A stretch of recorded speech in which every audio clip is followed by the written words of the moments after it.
सुने, एक अजीबो-गरीब रात थी। ईद आने वाली थी और शहर की सबसे खूबसूरत मार्केट में ऐसी रौनक लगी हुई थी जो पहले कभी नहीं लगी थी। हर तरफ रंग बिरंगी लाइटें जगमगा रही थीं। दुकानों पर चमकते हुए कपड़े लटक रहे थे।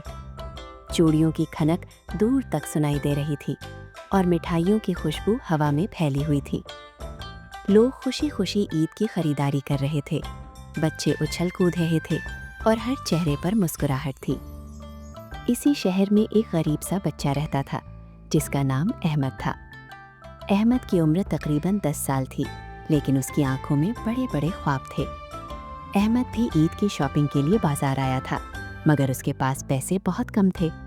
वो दुकानों को देखता और आह भरता, काश मेरे पास भी पैसे होते, मैं भी नए कपड़े लेता, अम्मी के लिए दुपट्टा लेता। अहमद आहिस्ता आहिस्ता चलते चलते बाजार के उस हिस्से में पहुंच गया जहां बहुत कम लोग जाते थे। वहां अंधेरा सा था और दुकानें भी पुरानी थीं। अचानक एक अजीब सी रोशनी आसमान से नीचे उतरने लगी। अहमद डर गया। ये क्या है? रोशनी आहिस्ता आहिस्ता जमीन पर आई और उस रोशनी में से एक बहुत ही खूबसूरत परी जाहिर हुई।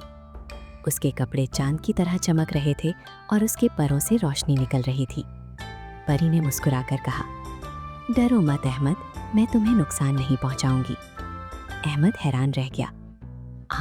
आप मेरा नाम कैसे जानती हैं? परी मुस्कुराई। हम परियां सब जानती हैं, खास तौर पर उन बच्चों के दिल जो सच्चे होते हैं।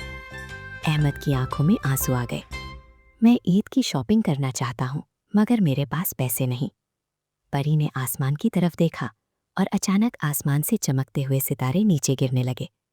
वो सितारे जमीन पर गिरते ही सोने के सिक्के बन गए। अहमद हैरान रह गया। ये सब मेरे लिए? परी ने कहा, नहीं, ये सिर्फ तुम्हारे लिए नहीं, ये उन सब बच्चों के लिए हैं जो ईद पर खुश होना चाहते हैं। इतने में अचानक मजीद रोशनियां आसमान से उतरने लगीं। एक नहीं, दो नहीं, बल्कि दर्जनों परियां आसमान से नीचे आ गईं। हर परी के हाथ में खूबसूरत थैले थे। उन थैलों में कपड़े, जूते, खिलौने, चूड़ियां, टोपियां और मिठाइयां थीं। पहली परी ने कहा, आज परियों की दुनिया में फैसला हुआ है कि इस शहर के किसी भी बच्चे की ईद उदास नहीं होगी।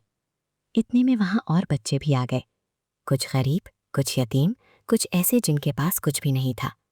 एक छोटी सी बच्ची रोते हुए बोली, मेरे पास ईद के कपड़े नहीं। परी ने फौरन उसके सामने खूबसूरत लिबास रख दिया। एक लड़का बोला, मुझे जूते चाहिए। दूसरी परी ने हंसते हुए कहा, जितने चाहो ले लो। अब बाजार का वो सुनसान हिस्सा एक जादुई ईद मार्केट बन चुका था। रोशनी, हंसी, खुशी और हर तरफ परियां। अहमद ने डरते डरते पूछा, आप लोग हर साल आती हैं? सबसे बड़ी परी ने जवाब दिया, नहीं, हम सिर्फ वहां आते हैं जहां किसी का दिल टूटने वाला हो। अहमद की आंखों में आंसू आ गए। तो क्या अगले साल आप नहीं आएंगी? परी मुस्कुराई। अगर तुम बड़े होकर किसी गरीब बच्चे को ईद की खुशी दोगे तो समझना हम वहीं होंगे।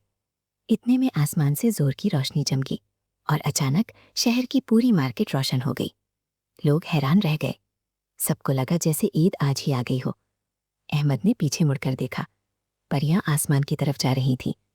जाते जाते एक परी ने कहा, याद रखना, असल ईद नए कपड़ों में नहीं, बल्कि किसी को खुश करने में होती है। अहमद ने सोने के सिक्के उठाए, मगर उसने अपने लिए कम रखे और बाकी सब बच्चों में बांट दिए। दूर खड़ी परी मुस्कुरा रही थी और आसमान में चांद पहले से ज्यादा रोशन हो गया। और उस रात इस शहर में पहली बार ऐसी ईद आई जो कभी भुलाई नहीं जा सकी। What a beautiful day in the forest! I feel so happy and bouncy today. This is the life.